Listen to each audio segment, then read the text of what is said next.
Ambassador Suresh Kumar Goyal with us. Ambassador Goyal, as we've discussed just a minute earlier as well, extremely difficult situation in Myanmar, where the military junta, as per reports that have come in, continues with its airstrikes, which they at the moment defend, are claiming that these are defensive airstrikes. However, what could the rebel groups possibly be doing when such a large natural disaster has struck the nation for the military junta to feel that they need to continue the airstrikes and that there is no pause on the airstrikes? The fact that people have now lost their lives in the airstrikes as well.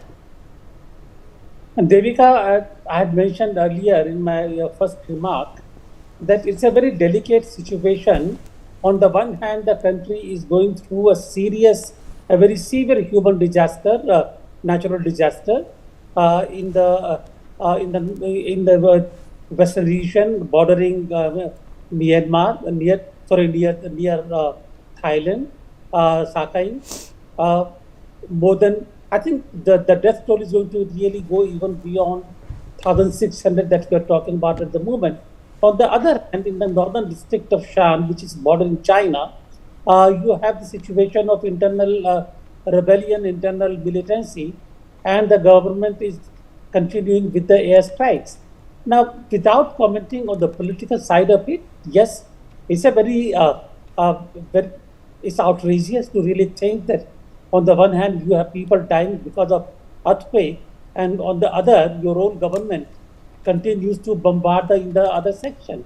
However, I just would like to remind you, Devika, that Myanmar is not just one monolithic, uniform border countries.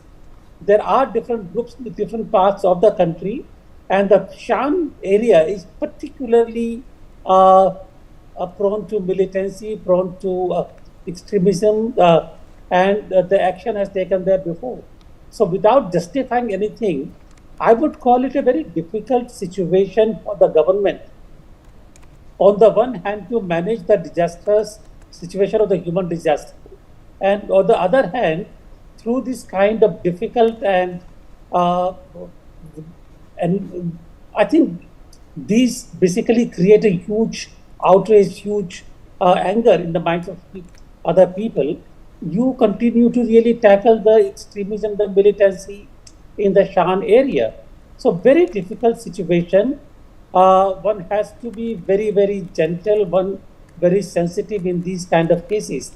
I would say that the first priority for any government would be to deal with the disaster area, which the government of India is focusing on in its interaction with the Myanmar government.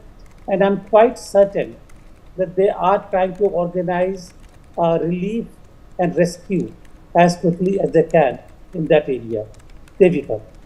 Right, absolutely. Ambassador, thank you so much for joining us on the broadcast with that perspective. We leave it there and we shift